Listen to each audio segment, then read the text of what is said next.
Bueno, buenos días. Estamos con Guido Chiabrando en esta sección que es un poco para comentar los trabajos publicados del servicio de hemodinamia del Hospital Italiano de Buenos Aires. Guido es residente de tercer año ya. La residencia de hemodinamia en el hospital consta de 4 años. El primer año consiste en un año entero de investigación en la Universidad de Virginia, en la Virginia Commonwealth University en Richmond. Guido ya volvió hace unos años y nos va a presentar un trabajo de investigación que publicó. Así que Guido, bueno, hola antes que nada, y cuando quieras andar compartiendo la pantalla, si mostrás el trabajo y después charlamos un poquito sobre cómo fue la realización. Dale, bueno, gracias por invitarme a hacer esta charla. El trabajo que tuve la suerte de participar y de publicar es un trabajo en el cual hicimos un network metaanálisis de trabajos randomizados en relación a angioplastia y bifurcación coronaria, ¿sí? Fui el primer autor del trabajo, ya que tuve la idea original y la realización del trabajo, y me ayudaron un montón de compañeros, tanto en mi año en Estados Unidos como mis jefes, ¿sí? Tanto allá como acá.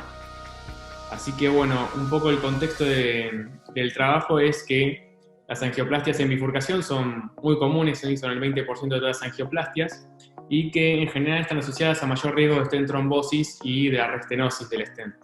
Como hay múltiples técnicas de bifurcación, mi pregunta inicial había sido ¿cuál es la mejor? ¿Cuál es la que a largo plazo da mayores beneficios a nuestros pacientes?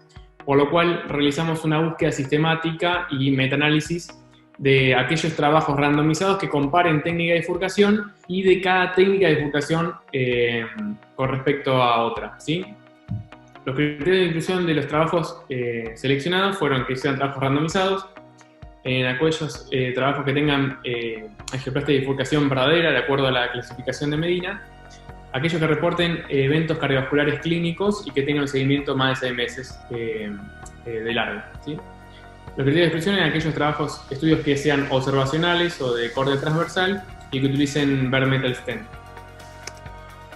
El outcome primario del trabajo fue la muerte por todas las causas, y esto es porque nosotros pensamos que es el endpoint más duro que hay, el más clínicamente relevante, y que en general los trabajos randomizados no tienen el poder suficiente como para ver este outcome, pero cuando uno hace el pool de todos podríamos encontrarlo. Y también que es el más fácil de adjudicar y que en general es el mismo para todos los trabajos, que es algo muy importante, la heterogeneidad del endpoint.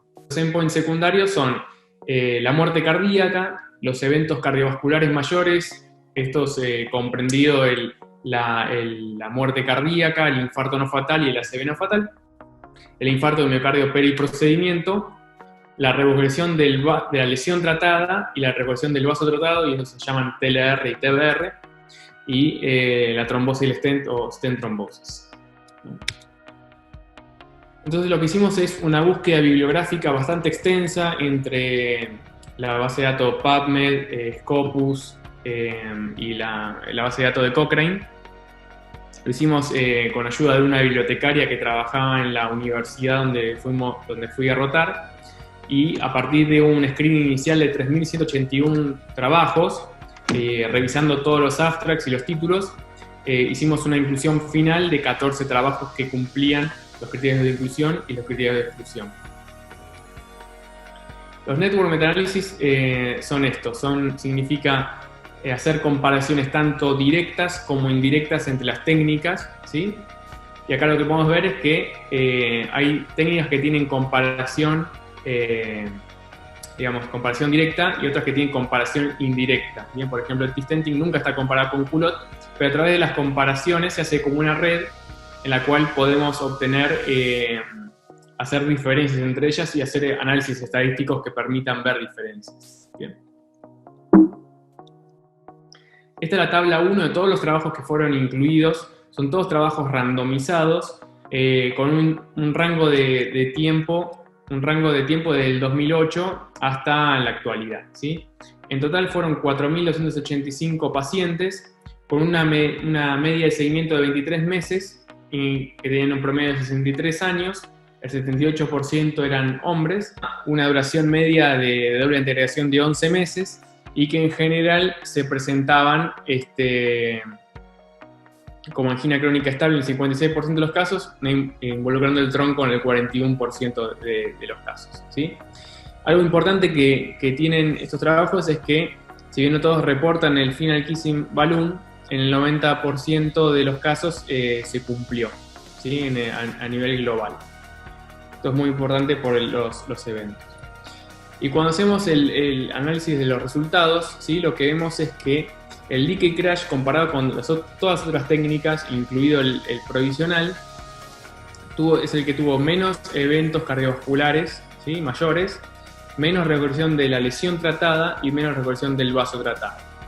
El mini crash, que es una técnica que nosotros habitualmente utilizamos, también tiene menos eventos cardiovasculares mayores comparado con otras técnicas y menos reversión del vaso tratado. E interesantemente, lo que encontramos es que aquellos pacientes que se hizo angioplastia con culotte y con crash tuvieron más eventos de trombosis con respecto a las otras técnicas, ¿sí? Por lo cual, como conclusiones, nosotros tuvimos que el leaky crash y el mini crash presentaron menor incidencia de eventos cardiovasculares clínicos y que por lo tanto son las que tienen mejor perfil en cuanto a su utilización, y que el crash y el culotte presentaron mayor tasa de stent trombosis, por lo cual hay que tener cuidado con estas técnicas. Bueno, Guido, primero que nada, obviamente felicitaciones. La verdad que es muy interesante y un poco lo que más nos interesa saber un poco, ya vos obviamente mostraste el trabajo publicado, que es como la última etapa, ver un poco cuál fue el camino, cómo surgió la pregunta, digamos, si de entrada querías hacer este tipo de diseños, si te ocurrieron otras cosas. Contá un poquito cómo fue el camino hasta llegar de la idea a la publicación, ¿no? Como tanto dice. Perfecto. Bueno, la idea del trabajo en realidad se me ocurrió antes de ir a Estados Unidos. ¿Por qué? Porque habitualmente entraba a sala a ver angioplastias, frecuentemente hacemos bifurcación, y que la decisión de la técnica a veces era definida por el operador, la cual a él le resulte más cómoda, la que tenga más experiencia, y esa era la definición. Y en base a la pregunta de cuál era la mejor, que no tenía una respuesta tan clara, se me ocurrió hacer el trabajo, pero no tenía los medios, ni conocimientos, ni tampoco de infraestructura como para hacer el trabajo. Es por lo cual, cuando fui a Estados Unidos, a Richmond, conociendo a mi jefe, que es Antonio Abate, a mis colegas, incluso bibliotecarias, se pudo hacer la búsqueda bibliográfica y el posterior análisis, que no es tampoco tan fácil. Perdón, y de todas esas partes, o sea, para hacer un metaanálisis, digamos, ¿qué crees vos que es la parte más importante? O sea, ¿es la búsqueda, es la revisión de cada uno de los artículos, o es realmente el análisis estadístico que uno tiene que saber para poder hacer este tipo de comparaciones de tipo Umbrella o Network Meta-análisis?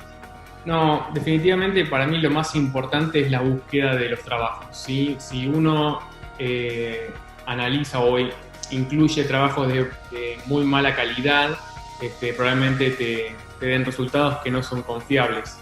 Por eso que lo más importante de cualquier metaanálisis y de revisión en particular es una buena búsqueda bibliográfica y un appraisal o análisis de los trabajos y de la calidad de los trabajos, ¿sí? En este caso la búsqueda la hicimos con la ayuda de una bibliotecaria, que ayuda un montón porque tiene herramientas de búsqueda que son superiores, y bajamos software específicos para Network Meta-análisis para hacer el análisis de los trabajos. Es por eso que en general tienen una buena calidad de los trabajos y te dan resultados mucho más confiables. En cuanto al análisis, si son metaanálisis comunes y corrientes, el análisis es un poco más simple y te lo hace directamente el software. Y cuando son network metaanálisis tienes que tener un poquito más de experiencia para saber hacer el análisis, ¿sí? Pero sin lugar a duda lo más importante es la búsqueda.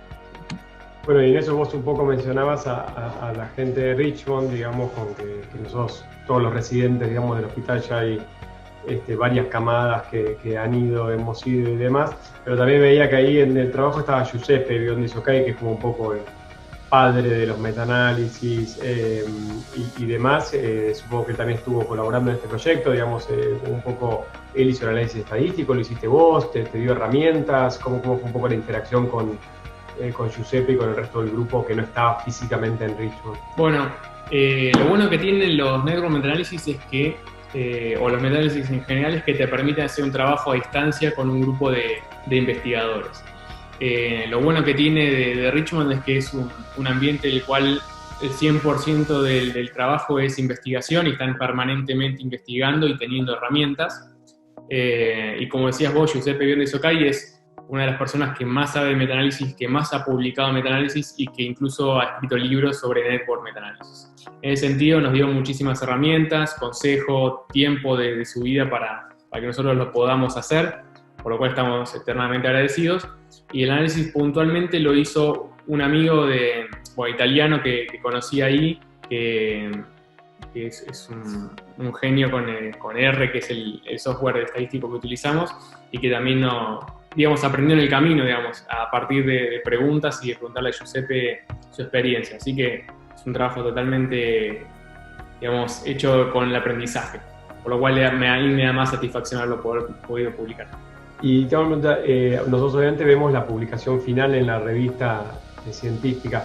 Antes de eso lo mandaron a algún congreso, lo presentaron en algún congreso, fue directo a full text y a mandarlo a la revista, y contó un poco cómo fue, fue la primera revista que lo mandaron, dijeron vamos al New England Journal of Medicine y de ahí fueron quizás a revistas de la especialidad. ¿Por qué eligieron CCI? Que bueno, por si alguien no lo conoce, CCI es la revista oficial del SCAI, que es la Sociedad Norteamericana de Cardiología Intervencionista. O sea, contó un poquito cómo fue la decisión de la revista, cómo lo difundieron antes y cómo fue, si fue aceptado directamente, si hubo muchas revisiones y demás.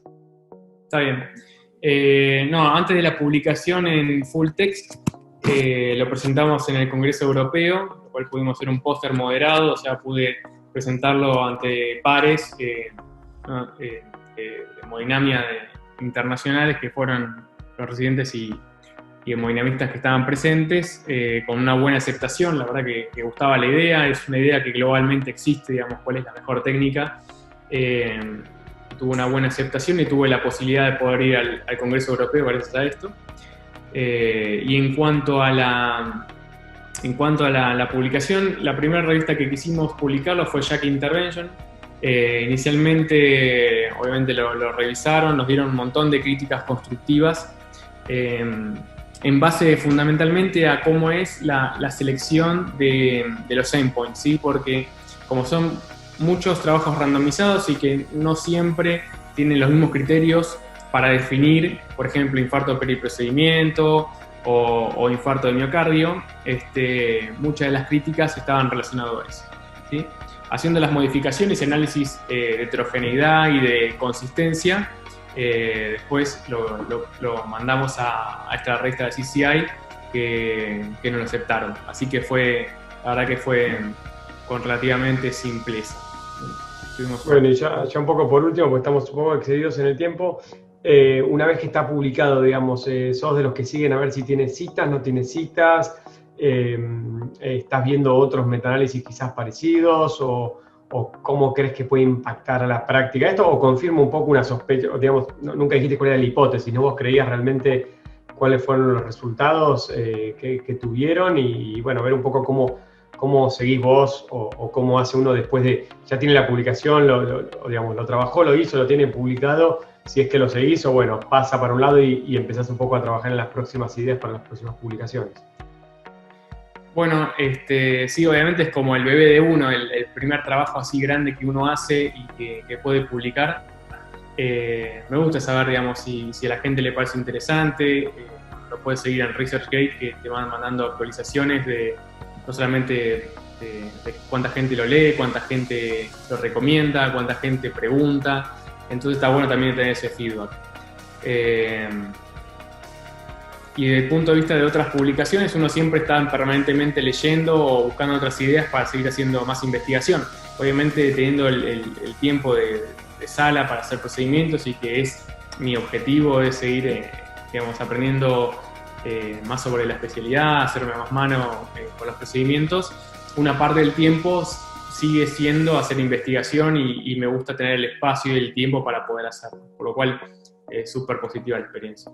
Sí, bueno, de hecho eso aprovecho un poco también para comentar esto de que no es es claramente una prioridad del servicio, al menos de este servicio. La investigación, clara, digamos, muestra de eso es el año entero en Ritual, y después, bueno, mediante distintas herramientas como el Día Protegido, las distintas bases de datos y demás, la idea es obviamente continuar. Así que bueno, Guido, tenemos que seguir obviamente con otros trabajos. Yo te felicito nuevamente, la verdad que primer autor, un trabajo aparte muy de la especialidad, muy relevante, en una revista muy reconocida. No sé si vos querés dejar algún mensaje final, te dejo los últimos segundos antes de que pasemos con los otros trabajos. Bueno, lo último es agradecimiento de siempre haber apoyado todos los fellows y los médicos de planta, haber apoyado la investigación y dar más ideas o buscar otros insights para poder seguir haciendo investigación, los pacientes, tener la base de datos y siempre la predisposición para hacer investigación. Así que 10 puntos. Bueno, perfecto. Gracias de nuevo, Guido. Vamos a seguir con otros trabajos del servicio y bueno, que seguir para adelante con el empuje que viene muy bien. Hasta luego. Chao, chao.